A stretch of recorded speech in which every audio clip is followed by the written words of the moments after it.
What happened to Saint Paul? He said he was taken up to heaven in his body. What was that? It is written. We are not talking about something that we are fantasizing about.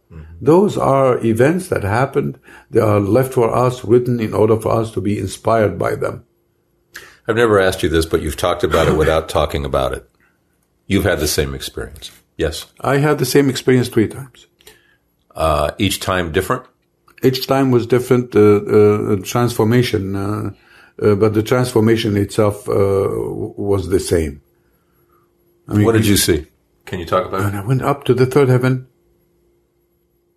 got walked through like a sort of a barrier or something, but I could feel the transformation happening within my physical body while I'm up standing, by the way. This is your physical body is there. Physical body, yeah. And when I was pushed back, one guy was standing there. He's a physician. He saw me back, coming back when Jesus told me, now you have to go back. And he put his hand on my chest and pushed me back through the from the other dimension in here. Wait, who pushed you back? Jesus. Okay, he said, now it's time for you to go back. And when I went back, I was standing, and one physician actually was in the pre-op area, and I was pushed in front of him. Out of nowhere to him. Out of nowhere, and he went crazy, and he demanded an explanation. As a matter of fact, since that time until today, we are still in contact, Which hospital, may I ask? Human Road. I was doing the cardiothoracic anesthesiology. Okay. Anesthesia. So he's in this room, and suddenly you're in the room too. Yes, out of nowhere. I was pushed back. Is he seeing a hand pushing you, or just you just showed up? He just showed up in front of him. So you stayed in contact. And he was very emotional, and he kept on demanding an answer from me. Wow. Where were you? You have to tell me, Could you? Oh, I talked to him about it. Even that's, boy. He told me I was praying and stuff like that. And where did you start? Where were you when that process began? In another room, or? No, in the same room, but pre-op room, but late at night nobody was there. Okay. So I was waiting for the case, Okay. But I was praying very hard, before I used to do before going to the operating room, and that's when it happened. So you went out of the room, had your experience, and when you came back in, he was now in the room. He was now in the room, and when Jesus pushed me back, he pushed me back in front of him for a blessed reason, because obviously he needed it, and we communicated a lot of things. Actually, deepened his faith, and While you were there, your experience was always with Jesus? With Jesus, other saints, Did you learn anything, or was it just for that experience? Learn the transformation that you undergo, learning anything. The Spirit of God communicates everything to you. But here, then you experience it in a physical way. You see? Yeah. When we are praying and stuff like this, you could be taken in your spirit. But there is a difference between being taken in your spirit and experiencing it within your physical body.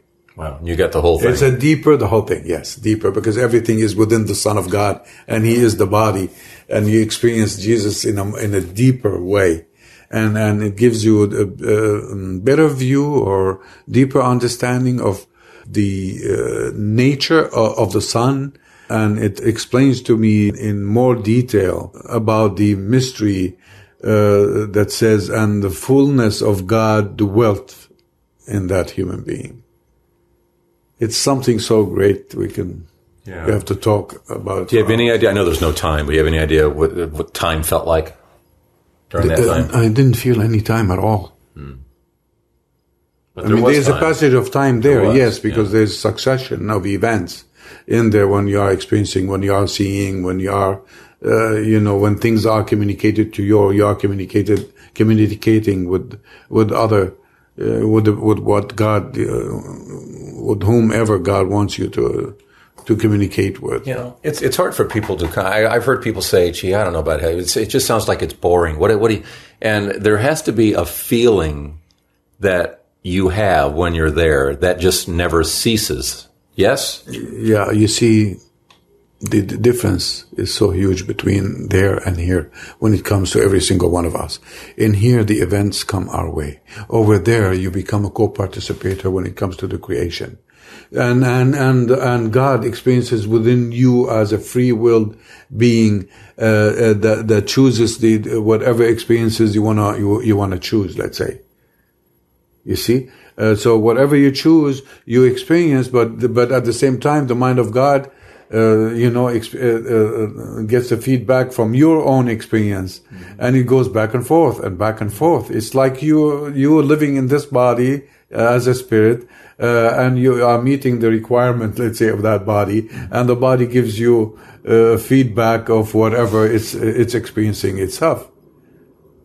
Being hungry, feeding it, or whatever other experience, let's say, So you get a feedback. The same thing applies between us and God. People always want to know too about, and would you translate that into there's just this constant feeling of love? I mean, you just feel this incredible acceptance. You always hear about God. You feel no judgment with Him. You just feel loved. You see, over there, yes, a love, but you want to do things in order for God to feel you in a more perfect way. Let's put it this way. I mean, look at the picture that extends from heaven down to this earth. Well, in here, when I subject myself to the will of God and I accept everything coming as His will, and without any defective way of interpreting what we are suffering from or whatever, then I bring the experience. God enjoys you. You bring Him joy, and then He communicates Himself to you. And this is the tip of the iceberg, what we could experience in here. Over there is way deeper, because here it's not only you are experiencing God. God is experiencing you there too. So once you get there, it's not a final destination. You're still doing stuff. It's an infinite type of experience that will be ongoing. God, and the possibilities and everything that could be is within God, and those possibilities are infinite. So you experience God in an infinite way. Wow. It's hard to wrap your head around that when you're... So He is experiencing in you in an infinite way, and you are experiencing Him in an infinite way. Because here your mind is a reflection of the Son of God, and you are within the Son of God, and all the manifestations are within Him. So whatever you think of by belonging to Him will come into being, and then the Son of God experiences within whatever your mind is contributing to, and when the Son experiences, automatically the Father experiences. What we're talking about here is how to live in heaven now, and you can experience all that right now, but all those who are in heaven right now are also experiencing that. Not fully. Not fully? No, not fully, because they don't have the body anymore. Yes, yes. And the experience within the body is the full experience within the Son of God. And that comes later for everybody. For every single one.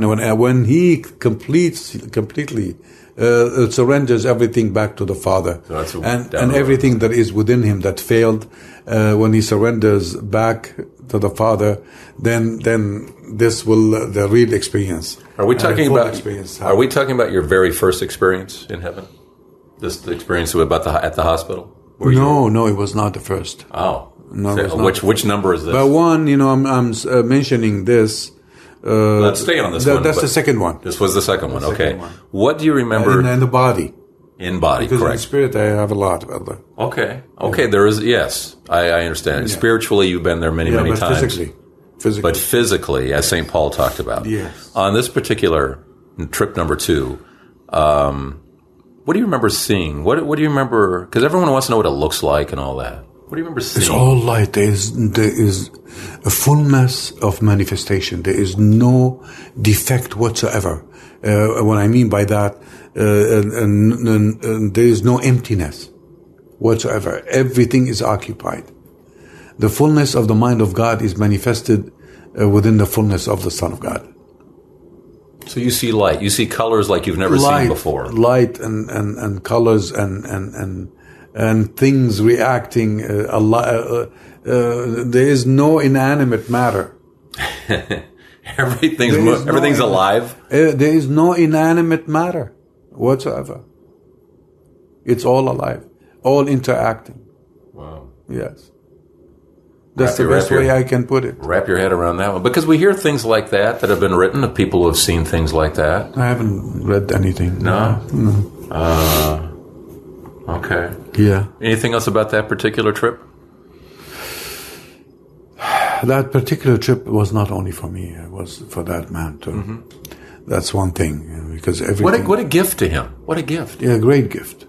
It was a great gift. I think he needed it. You know, is he Christian? He's a Christian, yes. Yeah. Yeah. And he needed that little message. Needed that because it was he had a terrible loss, you know, his wife and all of that. Okay. What a gift. What an incredible gift at that moment. So, not only this, you know, describing what he had. I mean, just being so intimately with Jesus, you know, being there, you know. Because the first thing that when I passed through, the first thing was Jesus standing by, you know, smiling, and I can't even describe it. Yeah. I cannot.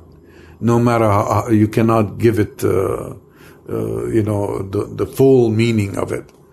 You cannot describe that feeling. It's way beyond our physical capacity to experience, because it's so godly. Can you even come close to describing the acceptance of being in His presence, of feeling that being kind of part of Him, part of Him? Yeah, that's the feeling. Being part of Him, no dissociation whatsoever. Some people, I think, describe it as incredible love. You know, well, it's belonging. Yeah, it's like you cut your hand off and then put it back in you. Okay, then reattach it instantaneously into your body. Well, you know, the hand revives, the hand becomes part of your, I mean, you know, that type. Yeah. Hard to wrap your head around again, though. Hard to wrap your head around. Oh. What was your first time? First time? Oh, first time was a year before. And you feel that, what you feel is the warmth, some deep type of warmth that penetrates you and changes you physically. You feel it like that when the transformation is happening. Where were you physically at the time? I was at home. Okay, at home. And it just began, or we're in prayer, and here we go. I was prayer. I was praying. You know, communicating my love to Him, how much I love Him. You know. And what happened? And it transformed me. Are you just suddenly boom there? The whole suddenly boom there. You know, when it comes to other dimensions, you can pass through at any point in this universe. Christ waiting for you? Yes. It took me on a tour too. Took it to. Where was your tour? Oh, he showed me some things. You know, some things that pertain to some scientific things too. Mm-hmm. Yeah. Inspiration for you in particular to be involved with? Yes. Okay. Is that what that trip was for, and primarily, do you think? Or what do you think it was for? It's like a reward for what I've done. What year was this? 80s. In the 80s? Is this before Syria and Blessed Mother and that? Before Syria, yeah. Okay. Yeah. Anything else you want to talk about that one? Not really. Nothing in particular. I mean, you know, it needs a special sitting to gather the thought. You know. Okay. Trip number 3. What he experienced is very hard to put in words. Okay. Very hard. Has to be. It has to be. Those who do describe it's their... very hard to put in words in a sense that it still cannot express what you experienced there. And if everybody had an experience like that, do you think the world would change? Still you have a free will. Still you are subjected to... I wouldn't be surprised if people had the same thing and went back to their normal life. You know, we've talked about when after the 1,000 years and evil is let go again, guess what's going to happen? Yeah, so I guess it doesn't matter. Temptation. Temptation and free will. Yeah. Our free will is preserved fully. even after everything is done. We are not slaves. We are free beings within God.